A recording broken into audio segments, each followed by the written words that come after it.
ஓம் நம சிவாய. அனைவருக்கும் இனிய வணக்கம். ஆன்மீகம் ஸ்டார்ட்ஸ் உங்களை அன்புடன் வரவேற்கிறது. திருவம்பாவை பாசுர பாடல் 9 பொருள் விளக்கத்தை பார்க்கலாம். முன்னே பழம் பொருட்கும் முன்னை பழம் பொருளே, பின்னை புதுமைக்கும் பேர்த்தும் அப்பெற்றியனே, உன்னை பிராணனாக பெற்ற உன் சீர் அடியோம், உன்னடியார்தான் பணிவோம், அங்கு அவருக்கே பாங்கோவோம். அன்னவரே என் கணவராவார், அவர் உகந்து சொன்ன பரிசே தொழும்பாய் பணி செய்வோம். இன்னவகையே எமக்கு எம்கோன் நல்குதியேல், என்ன குறையும் இலோம் ஏலோர் எம்பாவாய். பொருள்: கோடி வருடங்களுக்கும் முற்பட்ட பழமையான பொருள் இது என்று சொல்லப்படும் பொருட்களெல்லாம் பழமையானவனே.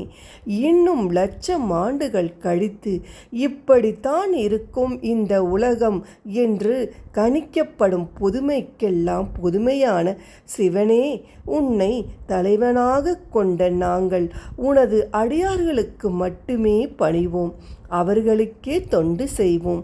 உன் மீது பக்தி கொண்டவர்களே எங்களுக்கு கணவராக வேண்டும்.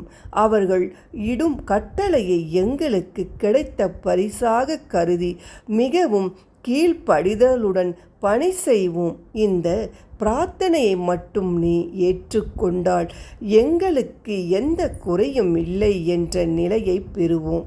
விளக்கம்: தனக்கு வரும் கணவன் சாப்ட்வேர் இன்ஜினியராக இருக்க வேண்டும், அழகாக இருக்க வேண்டும், வாகனம் வைத்திருக்க வேண்டும் என்றெல்லாம் பிரார்த்திப்பவர்கள் பெருகிவிட்ட காலம் இது. இந்த செல்வம் நிலைத்து இருக்குமா?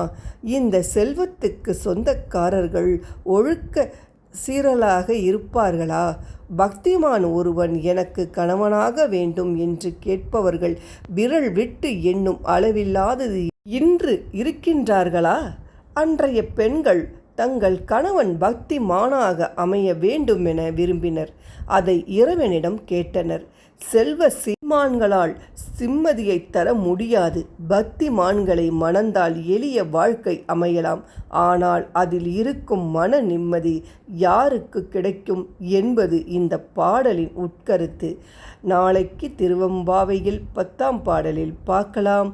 நன்றி, வணக்கம். வாழ்க வளமுடன்.